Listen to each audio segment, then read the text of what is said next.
बात तो ये कि मैं बिल्कुल भी एक्सपेक्ट नहीं कर रहा था कि इतना ज़्यादा धुरंधर रिस्पॉन्स आने वाला है. I think it is so overwhelming the way people are accepting the film and जिस तरह से उन्होंने I think all the social media platforms Facebook Twitter Instagram everyone is talking about Dangal. कुछ स्टेट्स में टैक्स फ्री हो रही है, लोग फ़ोन कर रहे हैं, मैसेज कर रहे हैं एंड मुझे आइडिया नहीं था कि मेरे साथ ज़िंदगी में ये होने वाला है. आई वाइल शूटिंग एज वेल मुझे लगता था कि हाँ मैं अच्छा काम कर रहा हूँ, एक अच्छे प्रोजेक्ट पे हूँ, अच्छे लोगों के साथ हूँ, लेकिन ये नहीं पता था कि लोग ऐसी बातें बोलेंगे कि पिछले 10 साल में ऐसी फिल्म नहीं बनी और 10 साल तक ऐसी फिल्म नहीं बनेगी, this is the best Aamir Khan film.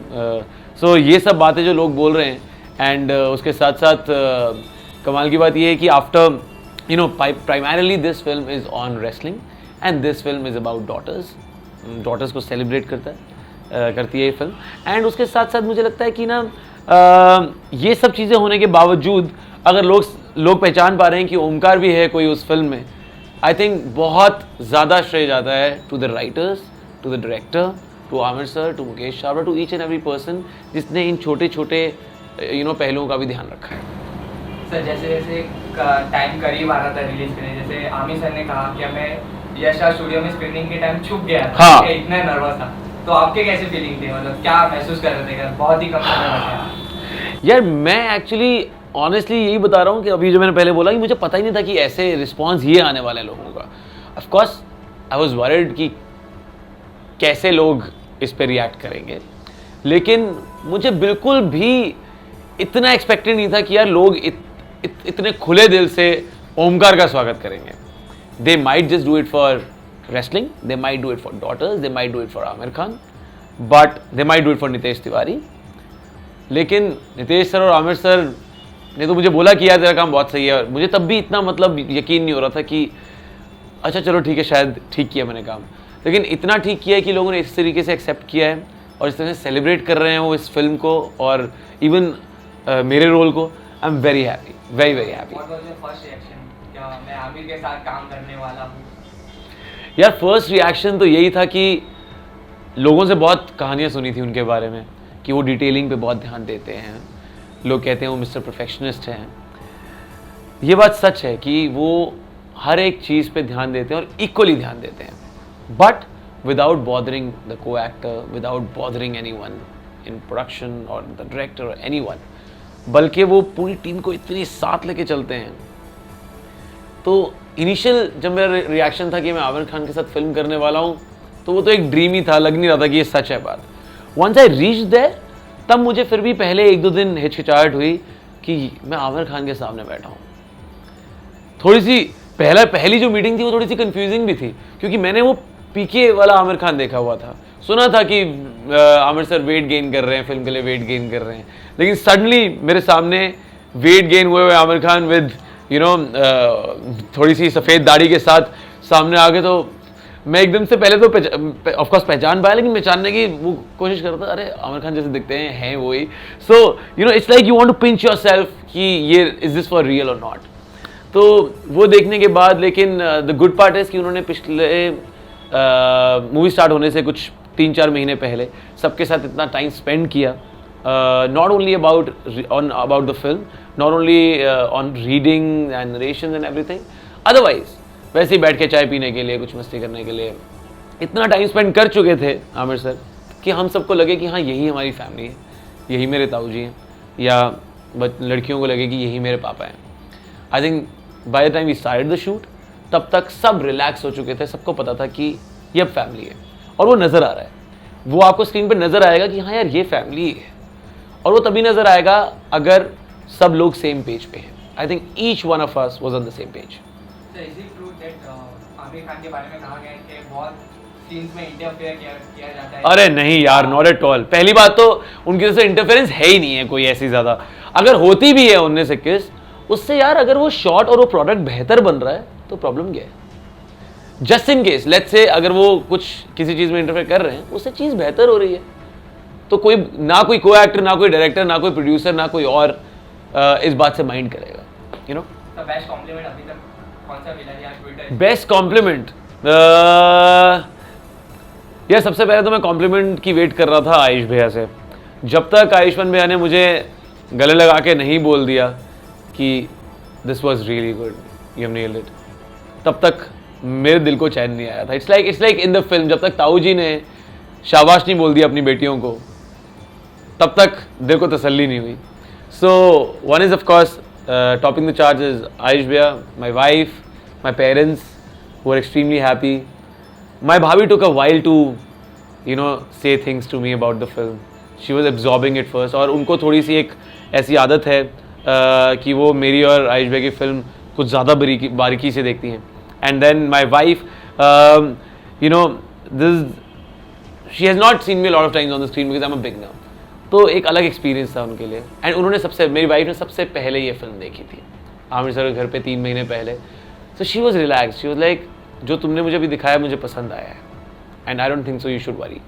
लेकिन फिर भी आपके करियर के शुरुआत में आपको जिटर्स तो होते ही हैं. You have butterflies in your stomach. And शुरुआत में क्यों हमेशा ही होते हैं. जैसे अभी आप बता रहे हो कि आमिर सर सो नहीं पा रहे थे, या उनको मतलब बहुत रेस्टलेस हो रहे थे, पैनिक कर रहे थे बिफोर द रिलीज. आपको किसी इंटरव्यू में उन्होंने बोला, जब आमिर खान जैसा इंसान पैनिक कर सकता है, यार मैं किस खेत की मूली हूँ. सो और रिएक्शन की आपने साथ में बात करी. मुझे विपुल विग जो फुकरे के राइटर हैं, is a really close friend of mine, उसने मुझे बोला जब मैं दंगल देख रहा था मैं भूल चुका था कि ये अपार शक्ति को देख रहा हूँ मैं, जबकि वो मेरे साथ ऑलमोस्ट रोज़ फ़ोन पे बात करते हैं. मैं ऑलमोस्ट रोज़ उनको मिलता हूँ जब भी मतलब बॉम्बे होता हूँ मैं. सो अगर उस इंसान का जो मेरे क्लोज है, अगर उस इंसान ने मुझे ये बात बोली है तो मुझे आई थिंक बहुत बड़ा कॉम्प्लीमेंट लगता है. एंड सबसे अच्छा मैसेज जो मुझे मिला, मैंने सान्या को, जो बड़ी बबीता का रोल प्ले कर रही हैं, मैंने उसको रैंडमली फ़ोन किया एक बार दिल्ली से. तो कहती I was about to call you. I was like why. कहती कल रात को रजनीकांत सर ने आमिर सर के घर पे फिल्म देखी है, एंड उन्होंने स्पेशली बोला है कि अपार को फ़ोन करके बोलो that he is done a great job. I was thinking Rajinikanth sir, हमारे देश में ट्विटर पे बैक टू बैक ट्रोल होते हैं कि रजनीकांत, तो मैं वही रजनीकांत सर मैसेज नहीं करते हैं किसी को, लोग रजनीकांत सर को मैसेज करते हैं, भेजते हैं. So I think that was a big deal for me. That will remain a big deal for me for life. Rather ये जो फिल्म है, this will remain a big deal for me for life. ये एक ऐसा life time experience है जो बहुत कम artist के साथ होता है, बहुत कम एक्टर्स के साथ होता है, बहुत कम जितने भी लोग 600 लोग जुड़े हुए थे इसमें, from art direction to costume, जितने भी लोग हैं, to writers. Of course writers ने तो they have given birth to this baby, लेकिन जितने भी लोग बाकी साथ जुड़े हुए हैं इस फिल्म के, आई थिंक लोग सही कह रहे हैं एक तरह से, 5-10 सालों में ऐसा एक प्रोजेक्ट बनता है. And I am very proud of it. Ayushman sir की बात कर रहे हैं तो ड्यूरिंग स्क्रीनिंग उन्होंने कहा कि इतनी परफॉर्मेंस ऐसी है या सर की लगी नहीं है कि आपकी डेब्यू है. तो ऐसा कॉम्प्लीमेंट जब भी आप सुनते हैं और स्पेशली आपके भाई से, तो कैसा लगता है? पहली बात तो जब वो फिल्म देख रहे थे, मैं उनके आसपास नहीं बैठा, मैं निकल गया था, बाहर निकल गया. मैं पहले फिल्म देख चुका था, तो मैंने उनको अंदर तक सिनेमा हॉल तक लेके गया जिस दिन हमारा प्रीमियर था फिल्म का, उनको वहाँ छोड़ा और वापस बाहर आ गया. मैं उनको इंटरवल में भी नहीं मिला. मैं जबकि इंटरवल में हम सब एक दूसरे को मिल रहे थे, मैं उस स्क्रीनिंग के, उस शो के इंटरवल के दौरान वहाँ से गायब हो गया था. I just wanted to meet him after the film finishes. And yes, a lot of people are praising कि बहुत ही अच्छी बिगनिंग है मेरे लिए, but the problem is that life gets tougher from here. अब यहाँ से आपकी जर्नी और मुश्किल हो जाती है, आपका हार्डवर्क आपको 10 टाइम्स और करना पड़ेगा. एंड आयुष भाई ने भी एक ऐसी फिल्म के साथ अपना करियर स्टार्ट किया था जो ओवरनाइट सबको पसंद आनी शुरू हो गई थी, Vicky Donor. But thankfully he was wise enough, down to earth enough, humble enough, hard working enough, focused enough, passionate enough to maintain that graph, ताकि वो उसके ऊपर जाते रहें. From there to दम लगा के Harisha, I think he has a tremendous graph. अगर उस ग्राफ को मैं, उस 10% भी उस ग्राफ को अगर मैं कंट्रोल कर पाऊंगा अपनी लाइफ में, I think I'll be very happy. Biopic की बात की जाए तो सब लोग बहुत ही तैयारी करते हैं, उसमें डिटेलिंग में जाते हैं. Yeah. तो आप भी ओमकार सर से मिले थे या डिटेलिंग में वो कैरेक्टर के स्क्रीन में? रियल लाइफ में गीता बबीता के भाई का नाम ओमकार नहीं है. हाँ, और रियल में वो नॉन रेसलर भी नहीं है. रियल गीता बबीता को मिला, महावीर सर को मिला. एंड अपार्ट फ्रॉम दैट, आपने डिटेलिंग की बात जब की है, मेरे करियर का शुरुआत है अभी. ये मेरे करियर की शुरुआत है एंड ऑफ कोर्स मैं थिएटर कर रहा हूँ काफ़ी टाइम से। मुझे आइडिया है डिटेलिंग किन किन चीज़ों में और किस किस जगह पे और कैसे कैसे डालनी है। लेकिन कमाल की बात ये है, जब मैं इस टीम में पहुंचा, जब मैं इस प्रोजेक्ट पे पहुंचा, ऐसे धुरंधर लोग ऑलरेडी वहाँ पे थे to take care of detailing. Not that कि मैंने अपने इनपुट्स नहीं डाले बाद में, लेकिन एग्जाम्पल दे रहा हूँ आपको। मेरे सिर्फ 2 सीन है रेसलिंग के, वो भी एक बार गीता मुझे गिरा रही है, मतलब वार्म अप करा रहा हूँ मैं अपनी बहनों को, उनके हेल्प कर रहा हूँ हल्की सी, लेकिन उसके लिए भी मुझे 2.5-3 महीने की रेसलिंग क्लासेस दी गई। उसका रीज़न, जो आपने डिटेलिंग की बात करी, he is not a wrestler in the film but he belongs to the family of wrestlers, वैसी डिटेलिंग थी। एक बहुत कमाल की डिटेलिंग किरण मैम ने पॉइंट आउट करी। जो छोटा ओमकार है ऋत्विक सहर, उसके यहाँ पे सेम लेफ्ट आईब्रो पे सेम लेंथ का कट दिया गया है। So I was doing my radio show in Delhi when I suddenly got a call saying यार तुम्हारे लेफ्ट पे कट है कि राइट पे कट है। One of the ADs called me, Vidhi. I was like left पे है, पक्का देख लो। मैंने कहा हाँ, क्यों देख लो, हमने एक बार कट दे दिया उसके बाद पूरी फिल्म में प्रॉब्लम आएगी। मैंने कहा हाँ जी लेफ्ट पे कट है। सो 3-4 बार कंफर्म करके उसको फिर कट दिया गया यहाँ पे। And I think that's detailing enough. सब विजय या उसके बाद अभी डेब्यू आपकी एक्टिंग, या उसके बाद मतलब कैसे आप दंगल में मतलब कैसे आए, मतलब क्या आपने सोचा कि शायद मुझे एक्टिंग करना चाहिए, और दंगल कैसे आपको ऑफर हुआ? यार an artist will always be an artist. मैं स्टाइलिस्ट भी था बीच में कुछ time. I been a radio jockey, I am a VJ, I am a cricket host with Star Sports. मैं अभी भी वो कर रहा हूँ। तो आप टीम में भी थे? हाँ जी, मैं हरियाणा से क्रिकेट भी खेलता था। एंड उसके साथ साथ यू नो थिएटर चल रहा था, कुछ ना कुछ मैं करते जा रहा था आसपास। मुझे खेलने का बहुत शौक है, मैं फुटबॉल बहुत रेगुलर खेलता हूँ, क्रिकेट बहुत रेगुलर खेलता हूँ, टेबल टेनिस बहुत रेगुलर खेलता हूँ, बैडमिंटन बहुत रेगुलर खेलता हूँ, स्क्वॉश बहुत रेगुलर खेलता हूँ। बहुत कम स्पोर्ट्स हैं जिसमें मैंने जाके हिस्सा नहीं लिया है। यहाँ तक कि स्केटिंग भी मैंने की हुई है for at least 2 years। So I was always a sports person. जब आसपास कोई स्पोर्ट्स को लेके फिल्म बन रही होती है, मुझे वैसे ही बहुत एक्साइट करती है। एंड जब दंगल का ऑडिशन हुआ, आई वॉजंट श्योर। जब मैंने ऑडिशन दिया, हर एक आई थिंक आर्टिस्ट को लगता है कि यार मैंने इससे बेटर कर सकता था ऑडिशन, लेकिन मुझे पता था कि एक 15-20 सेकंड का एक ब्रैकेट था उस ऑडिशन में जहां मैंने बिल्कुल करेक्ट इमोशन पकड़े थे, जहां मैंने खुद फील कर लिया था, जहां मैं खुद रो पड़ा था कि। और मेरा सीन था ऑडिशन वाला, जब पटियाला जाने से पहले ताऊ जी कपड़े पैक कर रहे हैं बैग में, एंड ताई जी साक्षी हेल्प कर रही हैं उनको पैकिंग में। And I suddenly get up from my seat and से, ताऊ जी मैं साथ चलता हूँ, ताऊ जी मैं खाना बना दूंगा, सब्जी काट दूंगा, पैर दबा दूंगा, आपका सब काम कर दूंगा। एंड कॉमनवेल्थ का मामला, चांस नहीं ले सकते ना। ये जो लाइन है, कॉमनवेल्थ का मामला है, चांस नहीं ले सकते ना, मैंने बहुत ही कड़क इमोशन के साथ ऑडिशन में बोली थी। बाकी जो लाइनें थी मुझे लगता है थोड़ी सी ऊपर नीचे थे उसके सुर, लेकिन thankfully casting director Mukesh Chhabra, Aamir sir, Nitesh sir, सबको वो ऑडिशन पसंद आया। And they took a very long time to decide कि कौन ओमकार बनेगा, कौन छोटा ओमकार होगा, कौन गीता बबीता होंगी। कास्टिंग में बहुत टाइम लगा। उसमें भी वही डिटेलिंग ही है, वो भी सारी चीज़ें, कौन रेसलर जैसा दिख रहा है, कौन नॉन रेसलर दिख रहा है, कौन क्या कर सकता है। और जब मेरा ऑडिशन क्लियर हुआ और जब फ़ोन आया, तब मुझे बताया नहीं गया था that I am gonna be the narrator of the film. तो मैं बॉम्बे पहुंचा, मुझे एक नरेशन दी गई और मुझे स्क्रिप्ट हाथ में पकड़ाई गई। मैंने उसको रीड करी, तब मुझे पता चला कि फर्स्ट हाफ में मेरे बहुत सारे वॉइस ओवर्स हैं, जिससे मुझे ज़्यादा टेंशन हो गई। क्योंकि क्या है ना, आप पहली बार इतनी बड़ी फिल्म कर रहे हैं, आमिर खान के साथ फिल्म कर रहे हैं, लोग कहेंगे चलो ठीक है यार, शायद लड़खड़ा गई होगी थोड़ी सी एक्टिंग, इतने बड़े स्टार के साथ स्क्रीन स्पेस शेयर करना बहुत मुश्किल है। But whereas when it comes to voice overs, आप पिछले 7-8 साल से रेडियो कर रहे हैं, आप वॉइस ओवर आर्टिस्ट हैं। एट द सेम टाइम आप एक बंद कमरे में आपने वॉइस करना है, कोई आपको वहाँ प्रेशर नहीं दे रहा है, आपके सामने कोई बड़ा कैमरा नहीं है, आपके सामने कोई ज़्यादा के कोई लोग हैं ही नहीं है, आपके सामने आमिर सर नहीं है, आप बस माइक पे बोल रहे हैं। मुझे लग रहा था कि अगर मैं उसमें गलत हो गया, so I be very disappointed, I be very upset कि यार जो काम मुझे आता है 8 साल से वही नहीं मैं ठीक करके आया हूँ। सो नरेशन पार्ट मुझे डेफिनेटली ज़्यादा डिफिकल्ट लगा था। But touchwood all in all, in totality अगर मैं आपको पूरे ओमकार की जर्नी बताऊं, from narration to the younger Omkar. I think जो लोग मेरी तारीफ कर रहे हैं उनको ये समझना चाहिए कि he has an equal part two you know hand over. जैसे रिले रेस होती है, बेटन पकड़ाते हैं ना, वैसे ही उसने मुझे पकड़ाया and then I finish the race. I think जितना पहले जो स्टार्ट लेता है दौड़ का, जितना उसका रोल था उतना ही फिनिशर का रोल था। सर बेसिकली ओमकार एक हरियाणवी लैंग्वेज है और आपको पहले से ही आती है, तो आपको लगता है क्या वो प्लस पॉइंट थे आपके लिए सिलेक्शन? यार आपको पहले से आती थी? डेफिनेटली, मैं ये नहीं कहूँगा कि मुझे हरियाणवी आती थी कम्प्लीटली, लेकिन यस, मैं हरियाणा से क्रिकेट खेला हूँ, तो मैं और मैंने वॉलीबॉल भी खेला है। हाँ, और मैं हरियाणा जाता रहता था। मैं स्केटिंग करने के लिए करनाल गया था, तो मैं करनाल, जींद, भिवानी, सिरसा, झज्जर, पानीपत, सोनीपत, करनाल, अंबाला, ये सभी शहर घुमा हुआ हूँ हरियाणा के, you know.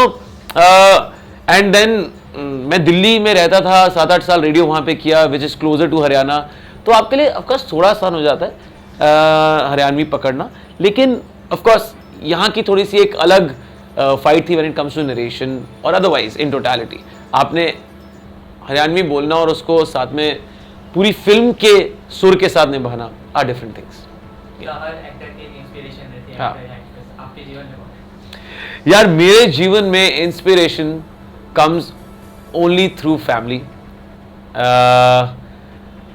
Ayushman as my elder brother as an actor, my father, my mother as, you know, my father for his hard work, my mother for her honesty, my wife for her passion and for being so focused in life, my bhabhi for being a good writer,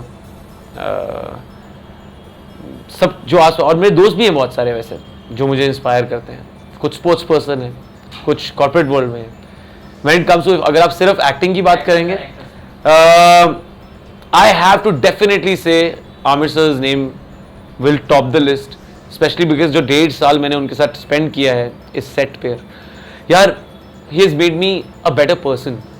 मुझे ऐसा लगता है कि हर एक अच्छे actor के लिए अच्छा इंसान होना बहुत ज़रूरी है। He has made me a better person, and other actors who inspire me, who used to inspire me when I was a kid, Dilip Kumar Saab, Shah Rukh Khan. People who inspire me right now is Ranbir Kapoor and Ranbir Kapoor maybe. Actress who inspire me, Vidya Balan inspires me for her journey, and I think Deepika Padukone and Priyanka Chopra right now. If you get और ज़्यादा young अगर आओ, so only Alia Bhatt. I think right now Alia Bhatt, जो as है आलिया भट्ट की, she doesn't have any competition. You know, I think अभी कोई किसी चैट शो पे कह रहा था she's too successful for her age, which is right यार, but I mean it is I think very difficult to do what she has done at this age. Hats off to her. तो सना ने फातिमा ने recently कहा था कि हर मतलब scenes में Aamir sir से कुछ ना कुछ सीखने मिला है। Definitely. तो आपने कुछ सीखा उनसे? पहली बात तो मैंने वो बोला कि मैंने ये सीखा कि इंसान कैसे बेटर बनना है, पहली बात ये है। दूसरी बात ये है, वो ना कैरेक्टर को जीते हैं। यही एक सबसे बड़ी और सबसे इंपॉर्टेंट लर्निंग है in the start of my career, कि आपने कैरेक्टर निभाना नहीं है, आपने एक्टिंग नहीं करनी, आप उस कैरेक्टर वो आप बन जाओ, वही बन जाओ। आप अगर 1.5 साल के लिए वो बन सकते हो, कोई भी इंसान, कोई भी डायरेक्टर, कोई इंसान आपके सेट पे भी आसपास अगर कोई कुछ ऊंच नीच हो रहा है और कुछ आपको परेशान कर रहा है, लेकिन अगर आप वो कैरेक्टर बन चुके हो तो आपका सुर चेंज नहीं होगा, आपके रिएक्शंस चेंज नहीं होंगे, आपको वो चीज़ बॉदर नहीं करेगी। सो कैरेक्टर को जीना आई थिंक मैंने आमिर खान सर से सीखा है। नितेश सर ने अभी रिसेंटली कहा कि नेक्स्ट प्रोजेक्ट में शायद तक मैं सर को ले सकता हूँ, तो उसके ऊपर कुछ रिएक्शन? यार देखो, नितेश सर और आमिर सर की एक ऐसी कड़क टीम है और बॉन्डिंग तो है ही है डेफिनेटली। दोनों आपस में इतने कंफर्टेबल हैं। आई थिंक ये इतना बड़ा रीज़न है एक दूसरा कंफर्टेबल होना कि इतनी बड़ी फिल्म बन पाई और इतनी अच्छी और इतनी ऑनेस्ट फिल्म बन पाई। अगर लोग एक दूसरे के साथ कंफर्टेबल नहीं है तो इतनी अच्छी फिल्म बन ही नहीं सकती है। And I think the entire country will be really happy if they collaborate again, क्योंकि who doesn't want to watch good cinema. अगर हमें अगले साल दोबारा से 1.5 साल बाद, जब आमिर सर साल 1.5 साल 2 साल में अपनी अगली फिल्म लेके आते हैं नॉर्मली, अगर दोबारा से हमें कुछ ऐसा देखने को मिल जाए, नथिंग लाइक इट यार।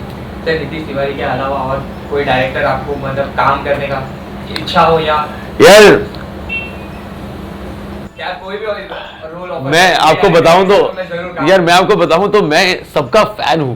मैं बाई चांस आई होप मैंने किसी का नाम मिस नहीं कर रहा हूं, but otherwise from Shiv Sarkar to Karan Johar to Imtiaz Ali to Anurag Kashyap to Dibakar Banerjee to Sharad Kataria to so many, I mean to Shashank Khaitan, मैं उनके साथ अपनी अगली फिल्म कर रहा हूं जिसमें मेरा गेस्ट अपीयरेंस है।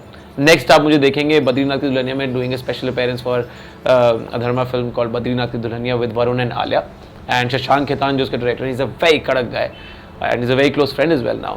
सो उसमें आप नेक्स्ट देखेंगे and then I am working on my second song, वो आप जल्दी सुनेंगे, I think in couple of months में भी। सो डायरेक्टर्स अगर मैंने बाई चांस किसी का नाम गलती से भूल गया हूं तो पता नहीं, लेकिन अदरवाइज ये सारे के सारे कल्ट डायरेक्टर्स हैं, ऑल ऑफ देम अपने जोन में इतने स्ट्रांग हैं। एंड अगर इन सब में से 4 लोगों के साथ भी मुझे काम करने का मौका मिल जाता है in my entire career, I will feel blessed. Captaincy, cricket, anchoring, या अभी डेब्यू, तो सबसे ज्यादा एंजॉयमेंट आपने किसमें की? ये सबसे ज्यादा एंजॉयमेंट मुझे स्पोर्ट्स में ही आता है, सबसे ज्यादा मजा मुझे स्पोर्ट्स में आता है। मैं एक बहुत ऑनेस्ट कन्फेशन ऑलरेडी एक इंटरव्यू में कर चुका हूं, which is that I am a failed sports person. एक फेल्ड स्पोर्ट्स पर्सन के लिए आसान था ये किरदार निभाना, क्योंकि उस लड़के के खून में भी पहलवानी नहीं थी, वो खुद भी रेसलर नहीं था। सो मेरे पास शायद वो माइंडसेट था of a non sports person, जो मैं बन नहीं पाया in the head. Otherwise in my spirit I am a true sports person. मैं बहुत रेगुलर अभी भी सारी स्पोर्ट्स खेलने की कोशिश करता हूँ। आप मुझे अगर आज की डेट में कहेंगे कि आप एक फ्री ट्रिप टू लंदन ले लें या फिर आप एक फ्री फुटबॉल मैच ले लें एट अंधेरी स्पोर्ट्स कॉम्प्लेक्स, मैं शायद मैच जाके खेल लूँगा यार। हाँ, मैंने बताया बद्रीनाथ की दुल्हनिया एंड जो मेरा गाना आ रहा है इट्स अ सिंगल जो मैंने लिखा है और कंपोज किया है एंड शायद मैं गाऊंगा अभी, let's see, I don't know, अभी वो थोड़ा इनिशियल स्टेज में है। एंड 2-3 बहुत इंपॉर्टेंट लोगों के कॉल आए हैं फॉर कास्टिंग, बहुत इंपॉर्टेंट डायरेक्टर्स के फ़ोन आए हैं जो फिल्म बना रहे हैं already. It's just that I haven't sign anything yet, so as in when I do, as in when I sign my next project, you will be the first person to know. हाँ, new year के लिए हम सब जा रहे हैं पंचगनी अमृतसर के farm house पर and yes, looking forward to it. New year resolution to become a better actor, and to become a better human being, and to become a better sports person, to become a better friend, a better brother, a better son, a better husband, to become better in whatever I'll do. The New Year wish for your fans. Yeah. So guys, thank you so much for giving so much love to Dangal and especially Omkar. Wish you all a fantastic 2017. I hope ये साल आप सब के लिए बहुत ज़्यादा successful हो. Thank you so much, brother.